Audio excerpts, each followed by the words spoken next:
percaya diri, Ayuna melangkah memasuki kantor Malik di Cikarang siang itu. Resepsionis yang tidak mengenal Ayuna menahan langkahnya dengan sopan. "Selamat pagi, Ibu. Mau bertemu siapa?" "Saya mau ketemu Bang Malik." Resepsionis itu mengerutkan keningnya. "Bang Malik? Ibu sudah bikin janji dengan Pak Malik." "Saya istrinya. Apa perlu saya bikin janji dulu untuk bertemu suami saya?" Sombong. Petugas cantik itu pun menyilahkan Ayuna masuk. Ayuna baru sekali itu menginjakkan kaki ke kantor Malik, sehingga ia minta seorang petugas untuk mengantarnya ke ruang Malik. Sampai di depan ruang kerja Malik. "Silakan Bu, ini ruang Pak Malik." Petugas tadi menyilahkan Ayuna masuk. Tanpa mengetuk pintu, Ayuna membuka pintu dan langsung masuk. Di dalam ruangan tersebut terlihat Malik dengan 3 orang lainnya tengah mengelilingi meja kerja Malik yang luas dengan selembar kertas gambar terbentang. "Bang Malik!" Mendengar panggilan lantang tersebut, keempatnya menoleh serentak. Ayuna menatap mereka satu persatu. Ada Malik, Windra, dan seorang lelaki agak tua. Dan ketika pandangan matanya melihat ada sosok Raisa juga di situ, seketika emosinya yang memang sudah tinggi langsung pecah. Segera didekatinya Raisa. Kamu lagi. Kamu betul-betul perempuan tak tahu malu. Dengan berbagai alasan mendekati suamiku.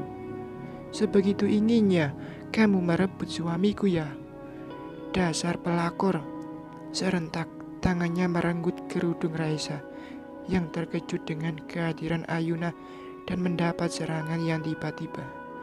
Ia terhuyung. Windra dengan sigap menahannya agar tidak terjatuh. "Sekarang kamu ada di kantor suamiku. Kamu mau menguasai kantornya juga?" "Hah? Kemarin suamiku menjual rumah kami diam-diam.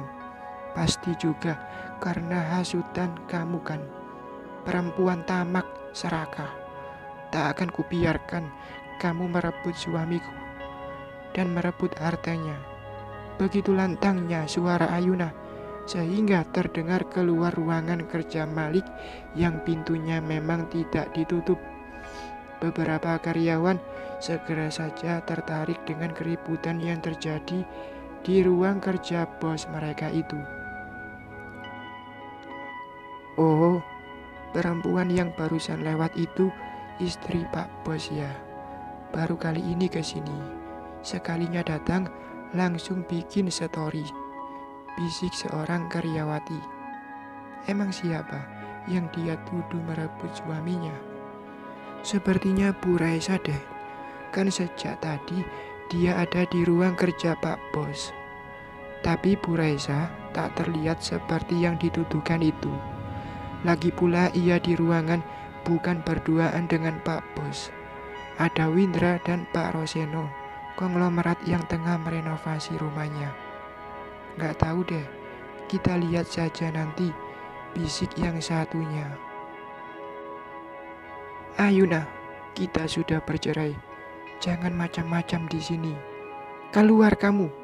Malik membentak dengan tegas. Ayuna tersentak mendengarnya. Tak pernah Malik membentaknya. Bahkan saat Malik menjatuhkan talak padanya di rumah uminya tempo hari, Malik tidak membentaknya. Ini gara-gara perempuan bernama Raisa itu. Ayuna benci padanya. Benci melihat sikapnya yang tenang, sok kepedean. Lihat saja sekarang, meski Ayuna sudah sebegitu garang memperlakukannya, ia terlihat berdiri dengan anggun, tak terpancing emosi, dengan tenang merapikan kerudungnya yang tadi ditarik oleh Ayuna. Ternyata Raisa yang dikiranya perempuan sederhana dan hanya ibu rumah tangga biasa terlihat lebih berkelas dari dirinya.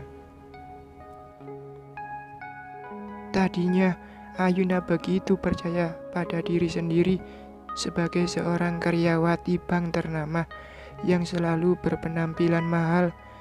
Kini justru terlihat sangat bodoh berhadapan dengan Raisa. Ayuna tidak suka itu.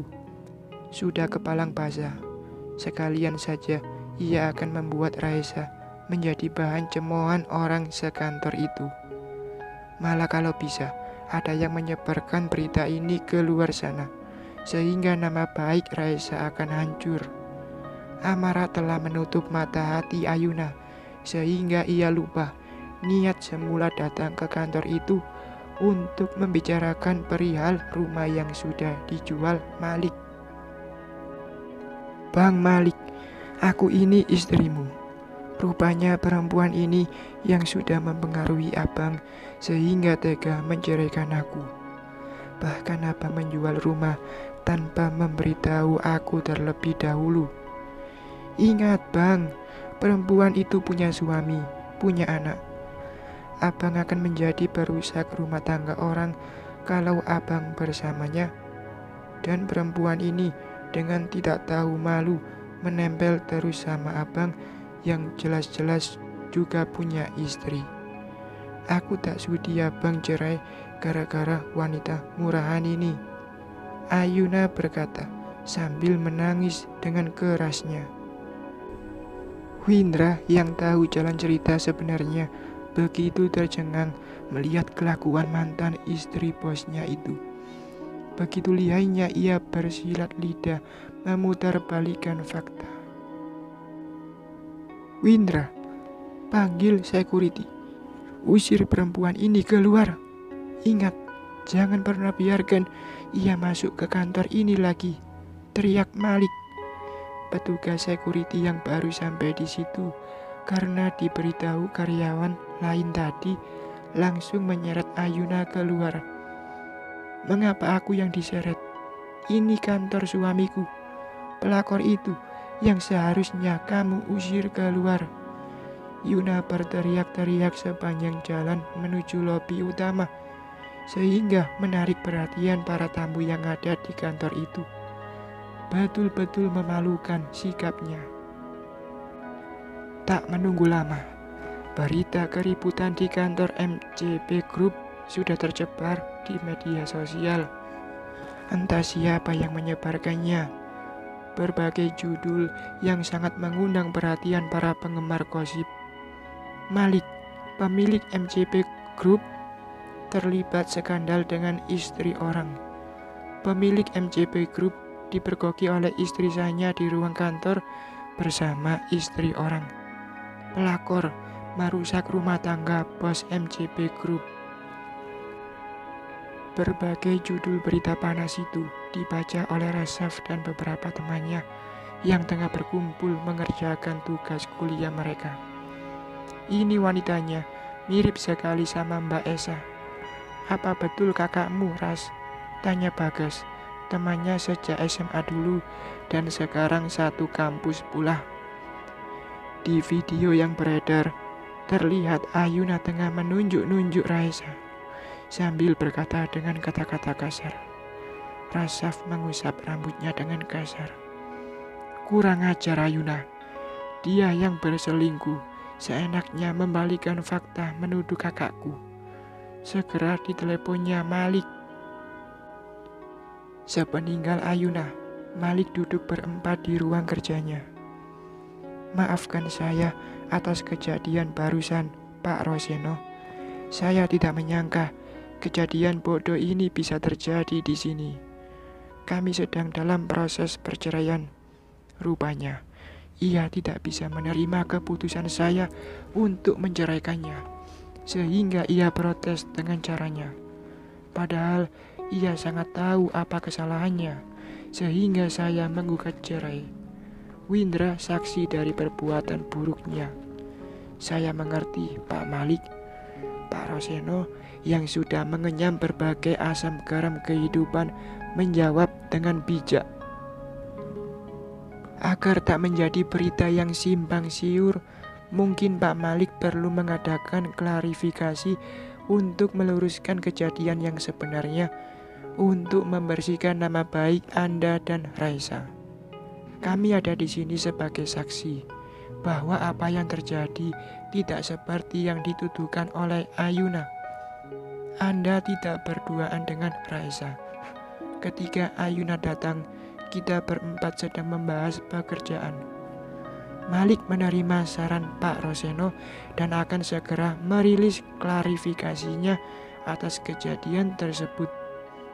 Windra dengan sigap mempersiapkan segala sesuatu untuk pers rilis kalau itu diperlukan nanti. Terdengar nada panggilan dari ponsel Malik dari Rasaf. Pasti Rasaf sudah tahu kejadian barusan. Begitu cepatnya berita menyebar, canggih dan kejamnya media sosial, Rasaf menanyakan pada Malik tentang video yang beredar tersebut dan Malik menjelaskan semuanya. Mbak Esa masih ada di sana. Bagaimana keadaannya? Esa masih di sini. Saya akan menjaganya. Kamu nggak usah khawatir. Saya dan kawan-kawan akan berusaha mengatasi peredaran berita itu, Bang. Ucap Rasaf, lalu menutup teleponnya. Usai menelepon Malik, Rasaf menemui kawan-kawannya. Bro, bantu mengatasi berita ini ya. Enak saja mencemarkan nama baik kakakku. Dia yang berselingkuh lalu dicerai oleh suaminya. Membalasnya sama kakakku. Siap. Meski Rasaf dan teman-temannya bergerak cepat mengatasi berita tersebut, namun masih sempat terbaca oleh beberapa teman kantor Ayuna sebelum berita itu menghilang seluruhnya. Oh, rupanya dia nggak masuk hari ini karena urusan rumah tangganya. Kasihan Ayuna, kok tega suaminya mengkhianati dia ya. Padahal Ayuna itu kan istri yang baik, bekerja di kantor, perilakunya sopan, tidak banyak bicara, kerjanya lumayan bagus. Pulang kantor selalu bergegas pulang, nggak seperti kita-kita yang kadang-kadang ngafe dulu, nge-mall dulu sebelum pulang. Komentar beberapa temannya di kantor. Itulah image yang ditampilkan Ayuna di kantornya. Orang-orang tidak tahu bahwa Ayuna bekerja dengan sungguh-sungguh karena Damar atasannya. Tidak banyak bicara karena waktu luangnya diisi dengan chattingan berdua Damar. Buru-buru pulang setelah jam kantor karena mengejar waktu kencan dengan Damar. Sampai saat ini, semua rahasia ini masih belum ada yang tahu di kantornya. Nama Ayuna bersih. Bersambung.